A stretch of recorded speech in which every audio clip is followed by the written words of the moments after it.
1, 2, 3, 4, let's go. It's a fabulous show. Alaska. I Heartbeat Alaska. It's Heartbeat Alaska. Pull up a chair and enjoy the show. Hear it from Sitka to Barrow. Gather around for Jeannie's show. It's the Aleut, the Indian and the Eskimo. It's the Aleut, the Indian and the Eskimo. Welcome one, welcome all. Hello everyone and welcome to Heartbeat Alaska. I'm Jeannie Green. Thank you for joining me.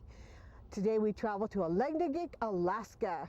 We re-air this story that's in the forefront of the villagers' minds. The question is, will Wood River Bridge be built? Be back with Heartbeat Alaska right after this. Heartbeat Alaska. We'll be right back.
Heartbeat Alaska is brought to you in part by Brown's Electric Lighting Gallery.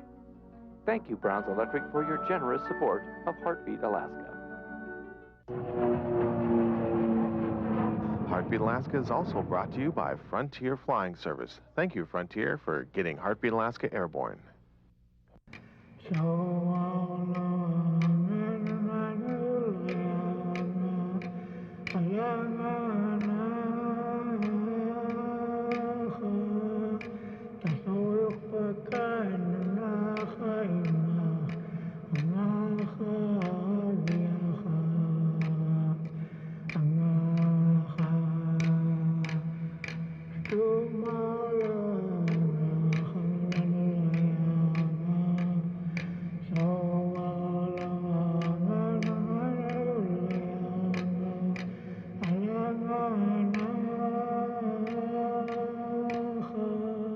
Aleknagik is located at the head of Wood River on the southeast end of Lake Aleknagik, 16 miles northwest of Dillingham.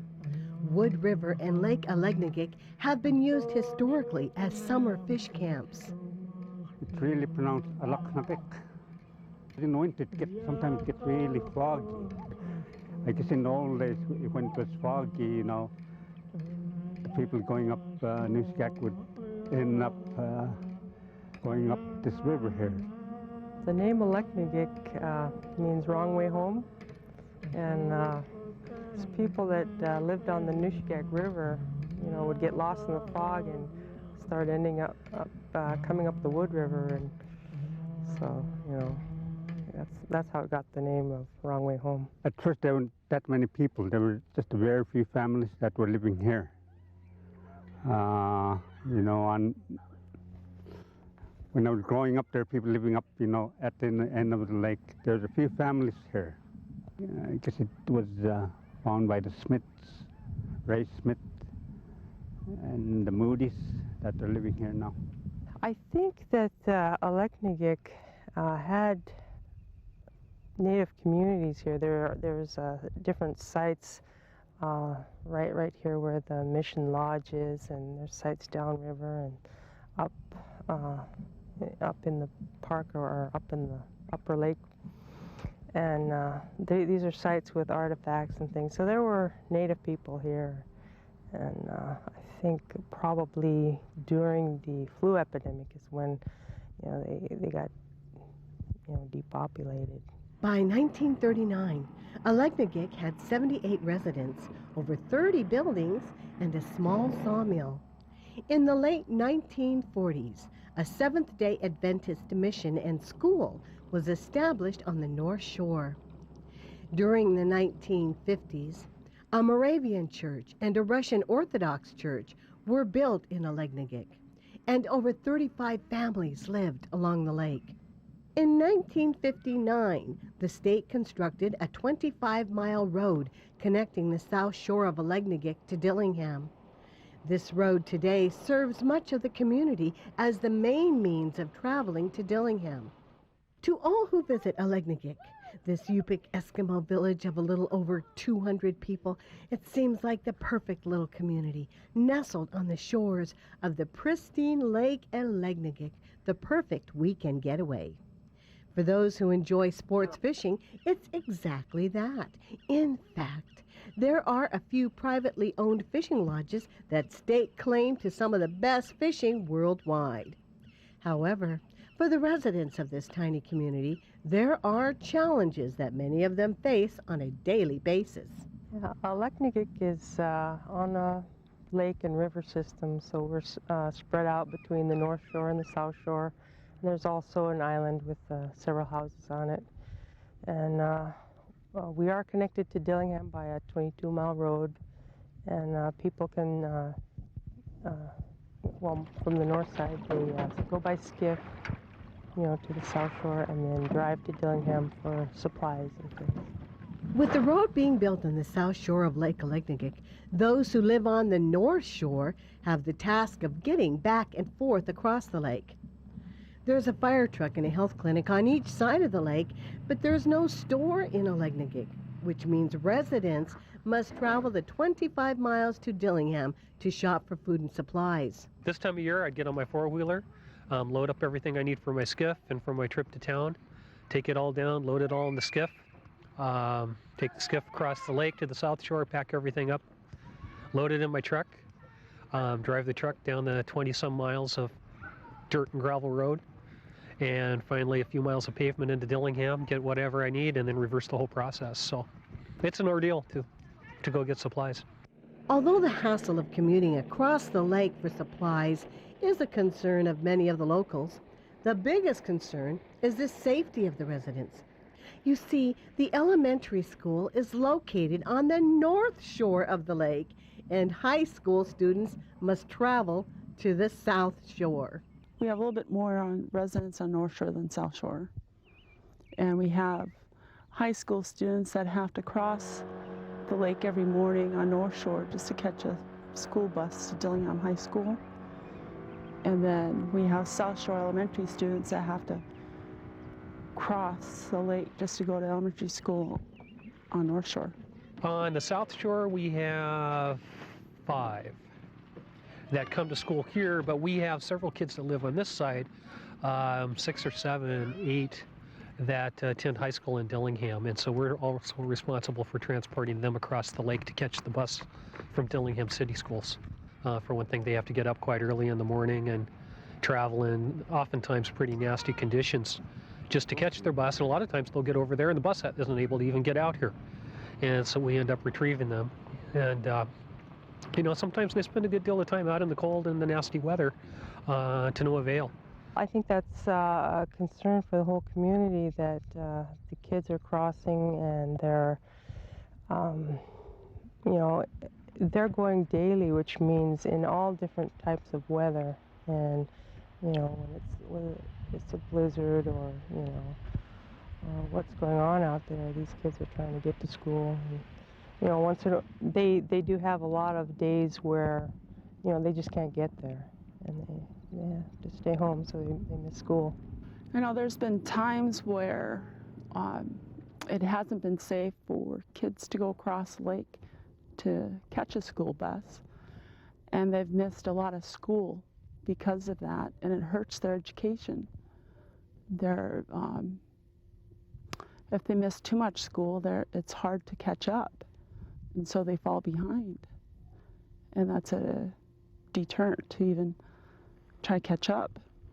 Derrick Andrews and Tina Illutsik are just two of the youth who cross the lake every morning to catch the bus to Dillingham, regardless of the weather. The bad days are, it's cheap. Going across, like if it's windy out and it's rough out, you get wet and cold, and I don't like it. It's cheap.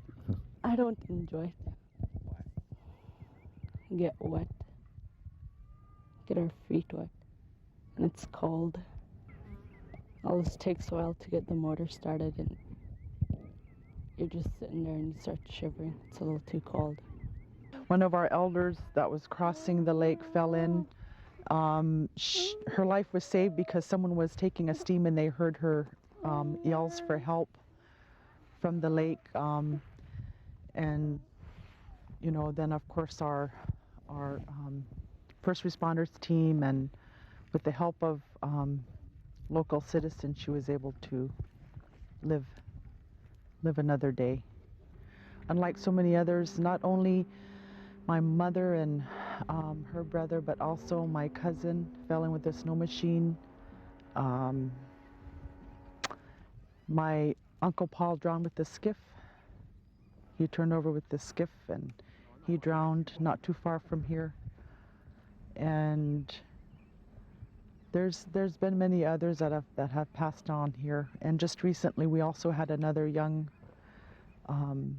man that drowned. Also, he was only, I believe, 18 or 19 years old.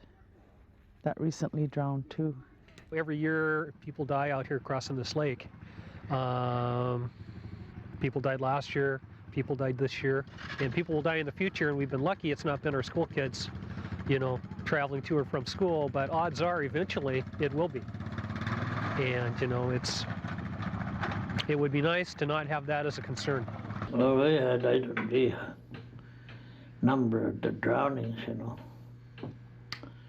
on the lake, crossing at winter time. Well, it happens just about every year or every other year. Sometimes 2 or 3 drownings a year, or 1 year, about 4, I guess.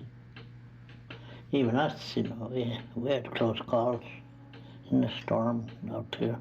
I mean, you know, we just drive along the fog, and then all of a sudden you're over the water right in front of you, you know. Some rough days we can't even go across. We don't even get to get across.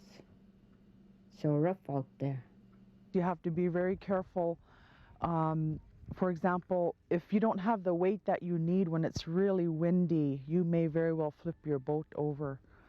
I know that a lot of people end up carrying an extra bucket of rocks or something if they don't have the weight that they need in the front if they need to get across the lake. In the late 1950s, people started saying we needed a bridge. Then when I became mayor, I started working on I was the very first mayor in 1973. Then that one month, you know, in the spring, the city sent me to June to lobby for a bridge. Ivan was the representative. Then Ivan put on the city of Aleknagik's wish list. So it's a long time coming. A bridge connecting the two shores of Aleknagik would greatly reduce the chance of accidental death for the kids and other residents who are forced to cross the lake during the treacherous times of the year, and would make getting to school a little easier. I don't think it's so much a matter of what would make it easier as what would make it safer. And I think you know, if we had a bridge and could travel with a covered vehicle on 4 wheels that's stable, you know, that's going to, I wouldn't say it's going to be easier because, you know, the location of the bridge would be quite a distance from the school, and it's actually going to increase the amount of distance we need to travel to get those kids. However, it's going to be a lot safer to do. I understand that there is one thing that's come up since our last meeting, and that is that the state DOT is going to have to submit this project, the Wood River Bridge project, to a cost-benefit analysis. Today, the push for a bridge is still a topic of contention. I hate to see one of these days, you know, when Randy's bringing some of these kids across, you know, he might not see something or a hot spot. and have the whole thing going. You know, it's one of these days it's gonna happen. We keep talking about it, you know, it's going to happen. And I want to see it completed before something like this happens to our children, or even to our elders crossing this way. The city has chosen a site that crosses the shortest points at the head of the Wood River. However, local resistance and Parks and Recreation have concerns regarding accessibility to the Wood-Tikchik State Park, the largest state park in the nation. I spoke to Dan Horhan, who's the ranger for the Wood-Tikchik State Park, and he is not very excited about a road to the park, and I think they more see it as a wilderness park, and that, you know, you have to find remote ways of getting there. Another concern about a bridge being built across the Wood River is that all 5 species of Pacific salmon, king, sockeye, pink, silver, and chum, spawn in the Wood River and Tikchik systems.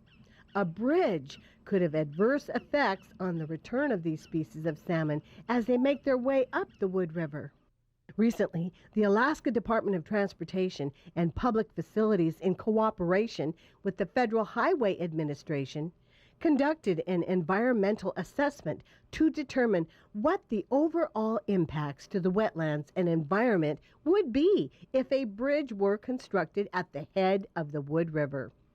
Their finding was that there would be no significant impact to the environment.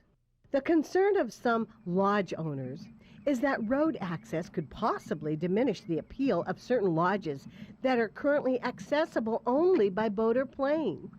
A bridge could also result in increased competition from Dillingham residents and South Shore residents for subsistence resources in areas traditionally used by North Shore residents. Beyond the concerns of the Park Service and local business owners, the price of building a bridge to span the Wood River is phenomenal. Reports of anywhere between $5 million and $18 million have been quoted. However, the argument exists that when compared to a human life, $18 million means very little. That's a lot of cabbage. And I guess if you weigh a human life is costing $5 million or $14 million, you know, and if it did save somebody, then yes, it would be worth every penny. It's going to be worth 18 million. One life is worth over 18 million. The state's investment into the youth would pay off in the long run.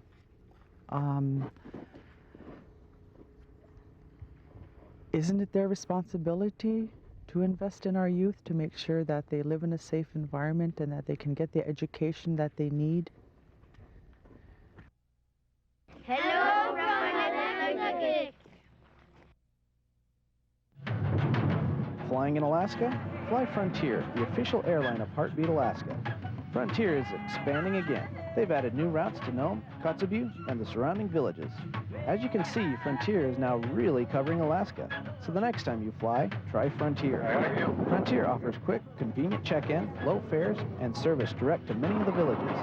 Frontier Flying Service is the official airline of Heartbeat Alaska. Make it your official airline, too. Merry Christmas. Merry Christmas. Merry Christmas. It's that time of year again to pull out the cameras and send us those Christmas greetings from your village for our 2-hour Heartbeat Alaska Christmas special. We can accept Mini DV, SVHS, or VHS. Send your Christmas greetings to Jeannie Green Productions, 536 Bonanza Avenue, Suite A, Anchorage, Alaska, 99518. Let's keep the Christmas spirit alive and the Heartbeat tradition going. Once upon a time, there was a wise man who built his house in the Northland where it's cold, where the wind blows, but he had a toyo stove. The Toyo Stove Laser 60 AT with the wood fireplace design is the perfect direct vent heating system for your home. A force flue pipe design for venting results in maximum efficiency, and a large circulation fan distributes clean heat quickly and evenly throughout your house. Papa, you're the wise man. You have a Toyo stove. Ariga. On your next visit to Anchorage, be sure to stay at the Creekwood Inn and RV Park. Now under new management, the Creekwood Inn offers 26 newly renovated rooms and a cabin that sleeps 6. If you're in town for an event, the Creekwood Inn is the nearest hotel to the Sullivan Arena. The Creekwood Inn also has 68 RV spaces available year-round and offers winter RV storage with water, electric, sewer, and cable. The Creekwood Inn and RV Park is a proud sponsor of the Iditarod Fur Rendezvous and the Alaska Fighting Championships. So the next time you're in Anchorage, visit us at the Creekwood Inn and RV Park.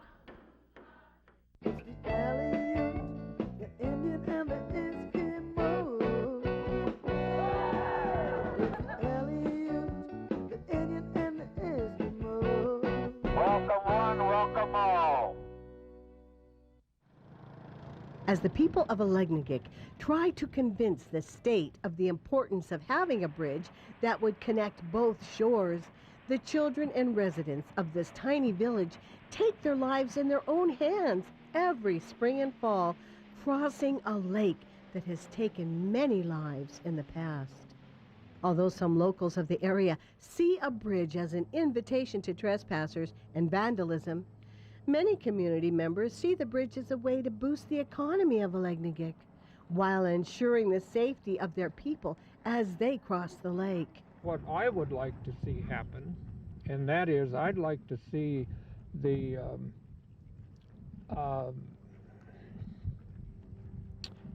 state park be accessible by a road, and that bridge would be a wonderful tool for that type of access, and that would bring, I think that would bring a lot of tourists here, and it would really boost the economy both locally and also in Dillingham. The young people, we're concerned they need to have the opportunity to have economic venture here in the village, but also to be able to cross the lake safely and to feel secure that your child or children are crossing the lake safely without having to worry if they got across to the other side or not. Aleknagik is considered the gateway to the Wood-Tikchik State Park, and Wood-Tikchik State Park is the largest park in America. And if there is a bridge built, with the Southwest Transportation, with the plans to build roads to the upriver villages, and that would be a beginning towards that. It would be a safety also for the villages upriver to come across. If they're coming down in wintertime, they could cross the bridge also. We're right at the gateway, the largest state park in the United States. There's a new parking lot for 300 cars. But in the summer, in the Fridays, Saturdays, and Sundays, it gets, full. It's full. There's at least 1,000, sometimes I think there's up to 2,000 people recreating on this lake when the weather's really nice. We need a bridge not only for the safety of the community, but this village has a great economic potential, not only for the village of Aleknagik, but for the nearby villages, for the businesses locally, and also the state of Alaska. They have an opportunity to also take advantage of an economic venture here in the village of Aleknagik. As I said before, we're the gateway to the Wood-Tikchik State Park, and the opportunity is here. Not only with that, but there also may be other opportunities available. Besides becoming attractive to sightseers and weekend vacationers, a bridge could benefit the community of Aleknagik in other ways. The north side gets most of the projects of, you know, it's got the state airport and the office building, the post office and the school. So most of the projects have come to the north side, and the south side feels left out. And a bridge would help provide more feeling of connectedness and, you know, more of a feeling of community between the both sides. A bridge would also mean a decrease in the cost of supplies for North Shore residents who would no longer need to transit back and forth by boat or snow machine every time they needed to travel to town, and a decrease in the pressure on parking at the Lake Aleknagik State Recreational Site because North Shore residents would no longer need to park there. The proposed bridge could also enhance the local economy through the consolidation of government services and facilities. Currently, Aleknagik has 2 gravel pits, 2 fire departments, and 2 clinics to serve both shores of the lake. With bridge access, these different services could be combined to provide a better service to both sides of the community. There's 2 clinics, one on North Shore, one on South Shore. We had an emergency. A plane could not come across. It could not land. We had to bring the patient across with a sled in the winter. So that's what normally happens if it's late. So you have to bring the patient across either by skiff or by snow-go. Although the people of Aleknagik have their work cut out for them, there's one thing they know for certain. Bridge have to be built. It's not gonna, it's subject, you know, we have to keep working out at it, you know. It's just not going to go away. Thank you everyone for joining us for Heartbeat Alaska, and thank you everyone in Aleknagik for your help in this story. Now I'd like to remind you once again to get your camcorder out. Annual Heartbeat Alaska Christmas special is coming up in December, right before Christmas, a 2-hour special this year. That means that we'll probably get your village greetings on. So please, get your camcorder out and start gathering those, won't you? For Heartbeat Alaska and everyone here, I'm Jeannie Green. God bless you. We'll see you again next week.